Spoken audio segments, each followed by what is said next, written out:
But I went fishing with a bunch of guys, and they were really cool guys. One is a theologian that does a seminary in South America for probably 40 years.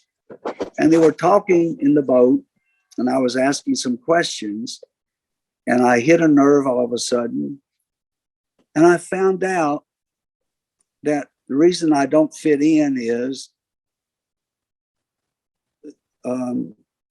you have to agree the earth is young, not old. There wasn't prehistoric times, and I've got a son that sends a ping out 30 million light years that comes back, and they can measure the limits of our universe.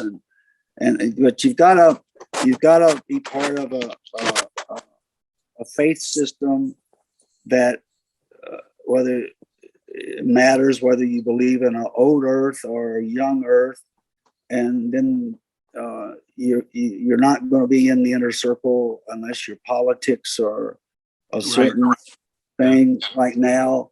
And part of that was we were out in Seattle, and we did they were having what they call a missions fest that they copied from Canada. We've done these for years. And I had a free hour, and I sat in. They brought in a scientist to talk to the teenagers about dinosaurs. And he made a case that dinosaurs were around in the 1600s. They just called them dragons and things. And I asked these guys in the boat, I told them about this, thinking that I would generate laughter or something. They said, "Oh no, those dinosaurs were on the ark." And I said, "How could they be?" Well, we figured that out years ago. No, they were baby dinosaurs. And so you had old Earth, young Earth, the dinosaurs, the politics, and I wrote down notes of a couple other things. There were 5 things that I had to agree to, honestly agree to be in the inner circle of conservative Christianity.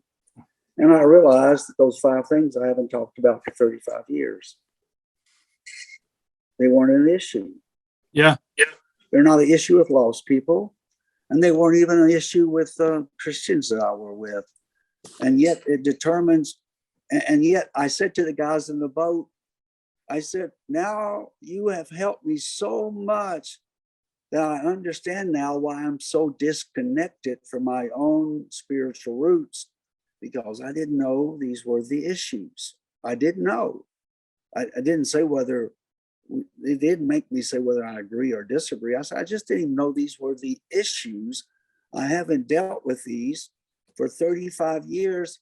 And yet you're telling me these are what the belief system that's necessary for me to belong to conservative Christianity.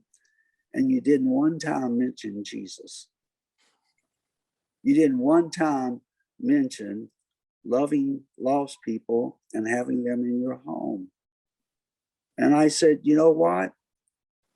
Thank you for helping me know why I don't fit in.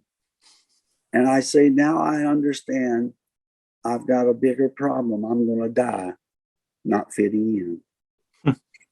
Because these aren't going to be my issues. Yeah, they're not mine. And that's why I get so frustrated with, I guess, our tribe, because I would put myself in that conservative category because I'm not a liberal. I'm not a progressive. That's for sure. I just figure if I focus on the lost, I focus on God's heartbeat for the world. Why do we have to have these groupings? Well, this is my thesis. This is my idea. You can figure this. I was preaching in Chicago years ago, and while in the middle of a sermon, I get an idea. So I call up these 5 men, and I put them in a circle facing each other on the platform. So they're in a circle, they're looking at each other, and I'm preaching. And periodically I'd ask them a question.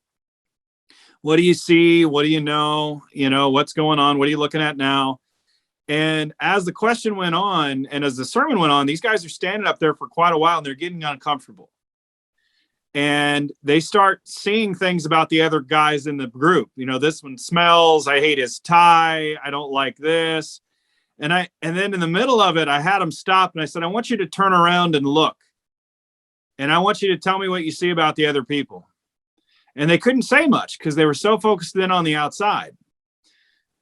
My contention is when you start surrounding yourself with only Christians, Right. you start doing these things where you start becoming critical and developing who's better and who's not. That's a Christendom mentality to me. That's why you have so many differences and you've forgotten the lost people. I went to a church that we were adopting and they put their Constitution in front of us and I'm reading the stuff in the Constitution and I'm starting to laugh. And someone said, what's so funny? I went, these are things that were issues 50 years ago. No one's talking about this stuff today. And half the stuff that you guys are talking about now, you guys are talking about. No one else is talking about this stuff. They're trying to just keep their head above water. That's why the scripture in the Reformation, they kept saying semper reformanda. You know, it's always reforming. We're always dealing with new issues. We always have to restate our faith according to the issues of the time in the culture, not necessarily in the church. I mean, yes, there are issues in the church that we have to deal with and face, but man, oh man, if we lose that heartbeat for God's heartbeat for the world, we're starting to end. And I think that's part of the reason the politics issue has come up. And I think you wrote about this in the book. It's not that we've lost freedoms, we've lost influence. And I think people are suffering from the influence because they find themselves on the outside looking in.